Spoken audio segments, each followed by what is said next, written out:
If your life has felt harder than it should have been, there is a reason, and it isn't punishment. And if no one has ever explained that to you, this space is for you. My name is Sarah, and this channel is called Abba and Imma, Father and Mother. Not in a religious sense, but in a human one. This is a place for people who grew up in chaos, pain, or confusion, and have spent their lives wondering why. I'm not here as a rabbi or a spiritual authority.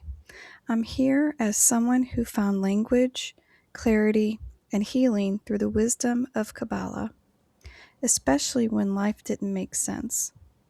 And before we go any further, I want to say something clearly. You do not have to be Jewish to benefit from Kabbalah. You do not have to be religious. You do not have to believe anything yet. I was raised Christian, and Kabbalah became part of my spiritual journey because it explains something no one ever could: why darkness exists at all. One of the most important teachings I've ever encountered comes from this book, Finding the Light Through Darkness by Karen Berg. In Kabbalah, there's a core idea that changes everything once you really hear it.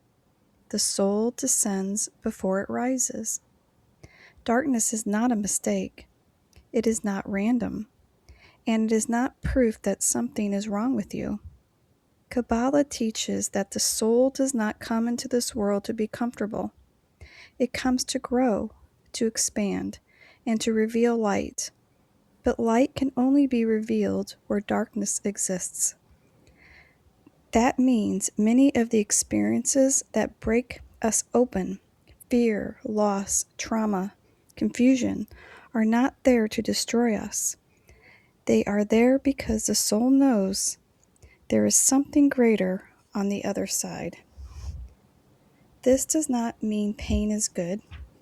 It means pain is meaningful.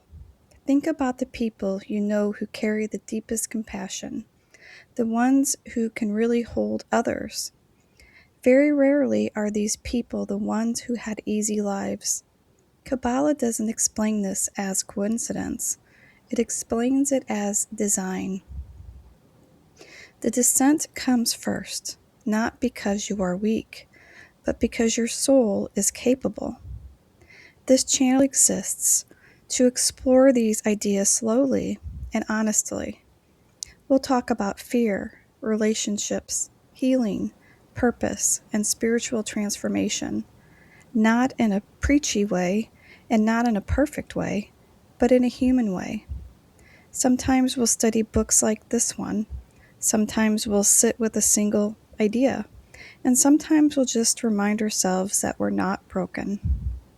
If you've been looking for meaning instead of platitudes, for depth instead of noise, you're welcome here. Darkness is not the end of your story. In Kabbalah, it's often the beginning. This is Abba and Imma, and this is where we find the light together.